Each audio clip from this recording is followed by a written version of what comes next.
வணக்கம் மாணவர்களே. இப்போ நம்ம என்ன பார்க்க போகிறோம்னா 9ஆம் வகுப்பு ஆங்கில பாடத்துக்கான குவார்ட்டர்லி எக்ஸாம் கொஸ்டின் தான் வந்து பார்க்க போகிறோம். ஃபஸ்ட்டு பாருங்கள், நமக்கு ஸ்னானிம்ஸ் மூணு கொஸ்டின் கொடுத்துருக்காங்க.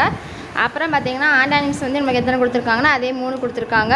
அடுத்து ப்ரிஃபிக்ஸு ப்ரிப்போசிஷன் நமக்கு பின்னாடி கிராமர்ஸ்லாம் இருக்கும் பார்த்திங்களா, அதெல்லாம் கொடுத்துருக்காங்க. அடுத்து ஹோமோஃபோன்ஸ், அடுத்து சூட்டபிள் வெர்பு வச்சு நம்ம எழுதுறது, அதுக்கடுத்து கரெக்டான டிகிரிஸ் ஆஃப் கம்பேரிசன் இருக்குது பார்த்திங்களா, அதுலேருந்து ஒரு 1 வேர்ட் கொடுத்துருக்காங்க. அதுலேருந்து நமக்கு 14 1 வேர்ட்ஸ் இருக்குது.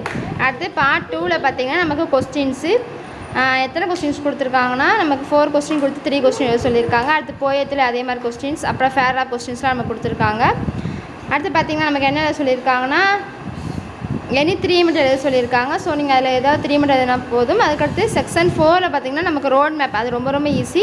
ஸோ அது அதுலேயே நமக்கு வந்து 2 மார்க்ஸ் கிடச்சிரும். நெக்ஸ்ட்டு பார்த்திங்கன்னா பேராகிராஃப் வந்து 4 பேராகிராஃப் கொடுத்துருக்காங்களா, இந்த 4ஐயும் படித்தாலே போதும். கண்டிப்பாக உங்களுக்கு இந்த 4லேருந்து கண்டிப்பாக கொஸ்டின்ஸ் வந்துடும். ஸோ நீங்கள் 2 பேராகிராஃப் கண்டிப்பாக எழுதிடலாம். அதுக்கு நமக்கு வந்து 10 மார்க்ஸு. அதுக்கடுத்து நமக்கு போயத்தில் பேராகிராஃப் அது மாதிரி கொஸ்டின்ஸ் கொடுத்துருக்காங்க. ஸோ நல்லா படிச்சுக்கோங்க. அடுத்து பார்த்திங்கன்னா நமக்கு ரீஅரேஞ்ச் இதை வந்து அந்த சென்டென்ஸ் வந்து மாறி இருக்கும், நம்ம வந்து அரேஞ்ச் பண்ணி எழுதுறது. அடுத்து செக்ஷன் 4ல் பார்த்திங்கன்னா answer any 4 of the following, நமக்கு வந்து லெட்ரு கொடுத்துருக்காங்க. ஃப்ரெண்டுக்கு வந்து வில்லேஜுக்கு நம்ம செலிப்ரேட் பண்ணுறதை வந்து எழுதுகிற மாதிரியும், அதுக்கடுத்து ஒரு படம் கொடுத்துருக்காங்க. நம்ம அதுலேருந்து நம்ம ஒரு ஃபியூ சென்டென்ஸ் எழுதுகிற மாதிரி கொடுத்துருக்காங்க. ஸோ நீங்கள் இதெல்லாம் நல்லா பார்த்துக்கோங்க. கண்டிப்பாக வந்து இதுலேருந்து உங்களுக்கு நிறையவே ரிப்பீட்டடாக வரும். ஸோ எதையும் வெயிட் பண்ணிடாதீங்க. அதுக்கடுத்து சம்மர் ரைட்டிங் நம்ம கொடுப்பாங்க. அதுவும் ரொம்ப ஈஸி தான். நமக்கு அதுவும் நம்ம ஈஸியாக 5 மார்க் எடுத்துடலாம். ரஃப் காப்பி ஃபேர் காப்பியில் எழுதுவோம் பார்த்திங்களா, அதுவும் ரொம்ப ஈஸி. நெக்ஸ்ட்டு செக்ஷன் 5ல் பார்த்திங்கன்னா நமக்கு மெமரி போயம் கொடுத்துருக்காங்க. அதுவும் நமக்கு 5 மார்க் கிடச்சிரும்.